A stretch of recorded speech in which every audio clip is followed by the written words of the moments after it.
Genesis 3 recounts the pivotal moment when sin enters the world through the disobedience of the first humans, Adam and Eve.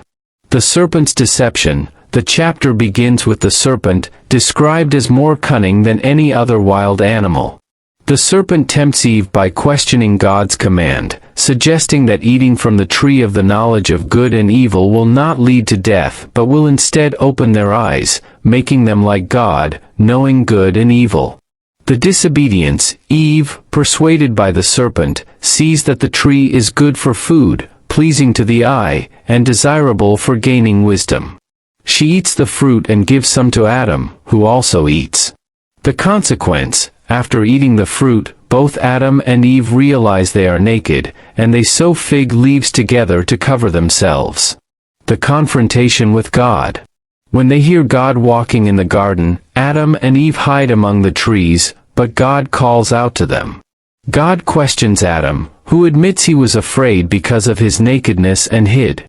Adam blames Eve for giving him the fruit, and Eve blames the serpent for deceiving her. The judgments.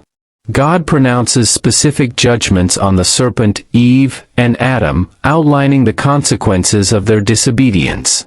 The serpent's curse. The serpent is cursed to crawl on its belly and eat dust. Additionally, there is a prophecy of enmity between the serpent and the woman, and between their offspring, with the promise that her offspring will crush the serpent's head, while the serpent will strike his heel.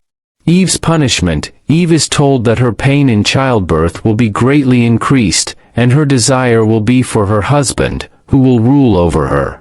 Adam's punishment. The ground is cursed because of Adam, making it difficult to cultivate. Adam is told that he will toil all his life, and that he will return to the dust from which he was made. The expulsion from Eden. Clothing of grace. God makes garments of skin for Adam and Eve, covering their nakedness, which symbolizes God's provision even in their fallen state. Banishment from Eden. To prevent them from eating from the tree of life and living forever in a fallen state, God banishes Adam and Eve from the Garden of Eden. He places cherubim and a flaming sword to guard the way to the tree of life. Key themes in Genesis 3. 1. The nature of sin. Genesis 3 explores the origin of sin, showing how temptation, doubt, and disobedience lead to a separation from God. 2. The consequences of sin. The chapter details the immediate and far-reaching consequences of sin, affecting relationships, human nature, and the natural world. 3. God's justice and mercy. While God pronounces judgment on Adam, Eve, and the serpent, there is also an element of mercy. God provides clothing for Adam and Eve and promises eventual victory over the serpent through the offspring of the woman. 4. The loss of innocence. Adam and Eve's newfound knowledge of good and evil leads to a loss of innocence and the beginning of human suffering. Genesis chapter 3 is a foundational chapter that explains the brokenness of the world and humanity's need for redemption, setting the stage for the rest of the biblical narrative. I hope this overview of Genesis 3 has been a blessing to you.